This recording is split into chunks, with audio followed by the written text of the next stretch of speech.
नमस्कार मंडळी, तीर्था kitchen and blog या यूट्यूब चॅनलवरती आपले सगळ्यांचे स्वागत आहे। आज आपण आपल्या किचनमध्ये चितळी फूडचे इन्स्टंट मिक्स वापरून 500 मिली दुधात इन्स्टंट बासुंदी बनवलेली आहे। आधीच सांगते की मी या प्रोडक्टची जाहिरात करत नाही आहे। हे प्रोडक्ट मला आवडले आणि स्वस्तात मस्त असे प्रोडक्टचं नाव चितळे बंधू इन्स्टंट बासुंदी मिक्स नेट वजनी प्रमाण याचे 100 ग्रॅम आहे। मागच्या साईडनी संपूर्ण माहिती आहे। फक्त 65 रुपयाचं हे पॅक आहे आणि हे बासुंदी कशी करायची त्याचीही माहिती संपूर्ण मागच्या साईडने दिलेली आहे। 500 मिली कोमट दुधात म्हणजेच अर्धा लिटर दुधामध्ये हे बासुंदी मिक्स टाकून घ्यायचं आहे।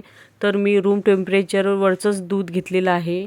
त्यामध्ये बासुंदी मिक्स टाकून घेतलं। गाठी न होऊ देता चांगलं आपल्याला हे ढवळून घ्यायचं आहे दुधामध्ये।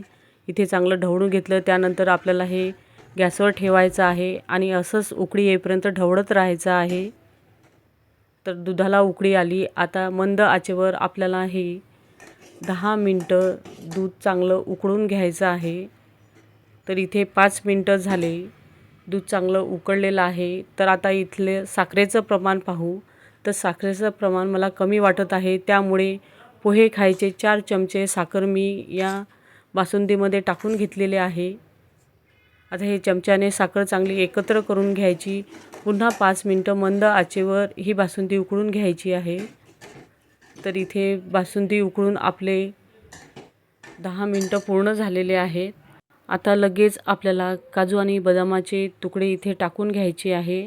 तर हे आपल्या आवडीवर आहे, तुम्हाला आवडतात ते ड्रायफ्रूट तुम्ही यामध्ये टाकू शकता। आता इथे आपले खाण्यासाठी बासुंदी तयार आहे। ही बासुंदी तुम्ही गरमागरम खाऊ शकता किंवा थंड केल्यानंतरही डेझर्ट म्हणून खाऊ शकता। तर हिला मी पूर्ण थंड करून घेणार आहे आणि फ्रीजमध्ये ठेवून देणार आहे।